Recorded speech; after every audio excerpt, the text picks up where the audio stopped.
Almonte's Key Food, proudly serving communities throughout Brooklyn, Queens, and Long Island for over 30 years. When you shop Key Food, you'll always find fresh products, great weekly specials, and exceptional personalized service. Visit at any of their Key Food stores at 8235 153rd Avenue, Lindenwood, New York, 935 Rosedale Road, Valley Stream, New York, and 6620 Avenue U, Brooklyn, New York.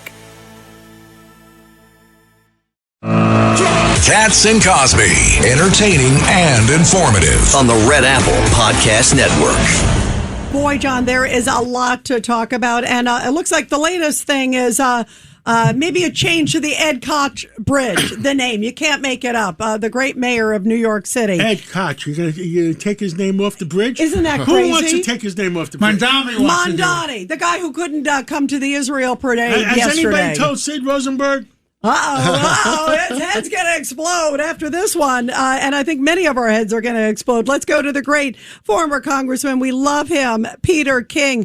Congressman, first of all, we miss you and we love you. I could not believe this, that there's discussions about changing the name of the bridge. He was one of the greatest mayors ever. Right. Yeah, first of all, great talking to you, Rita, and everyone else there. It's, again, great show.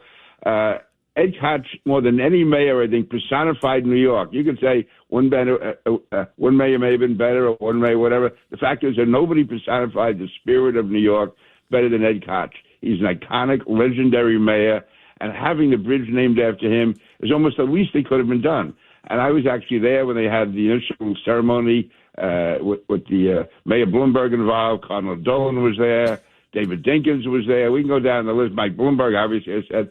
And this, to me, it's more than going after Ed Koch as a person.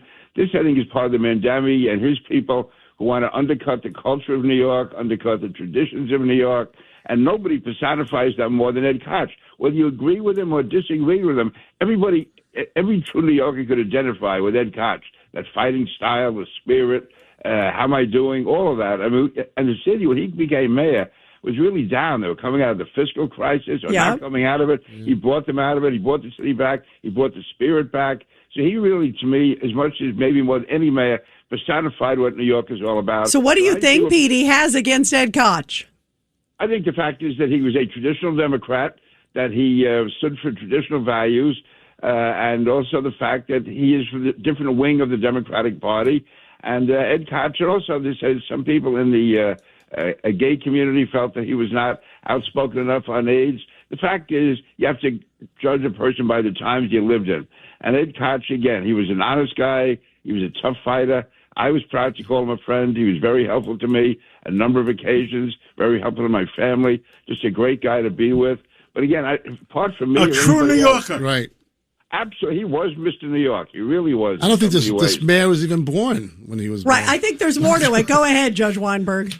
So, Congressman King, good to talk to you.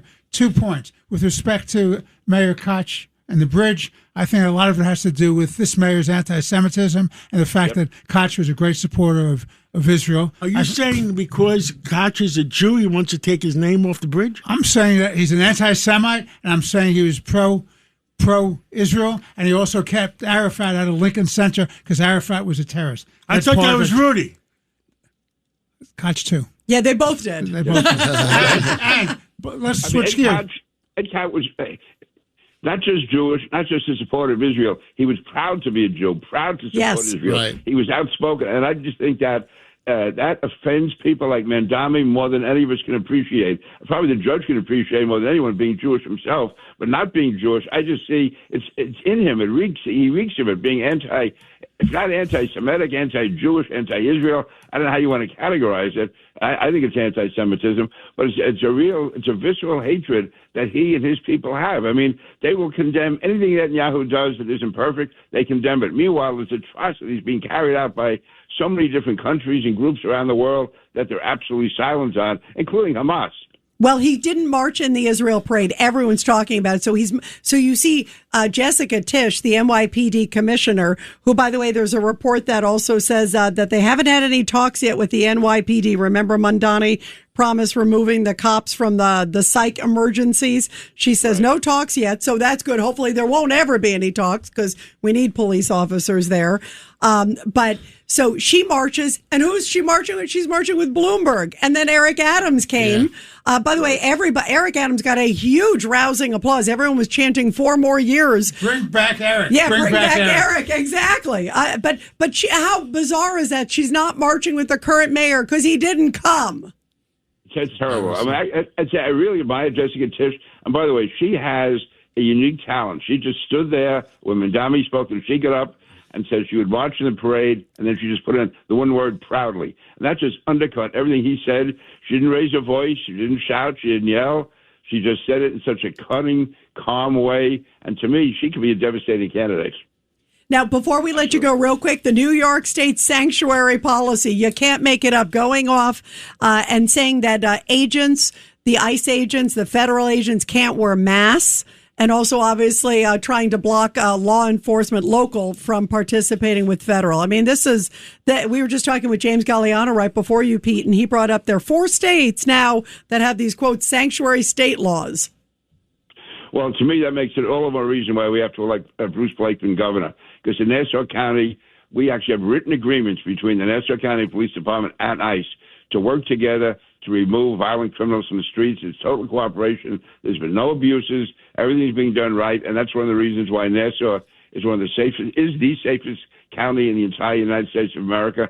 But there's any, as the judge knows, when you're in a campaign, you look for issues that divide you from the other side, and they're not always apparent. This is totally apparent. Bruce is for ICE and law and order. Yeah, and Bruce Blakeman says he wants to make New York State the safest state in America.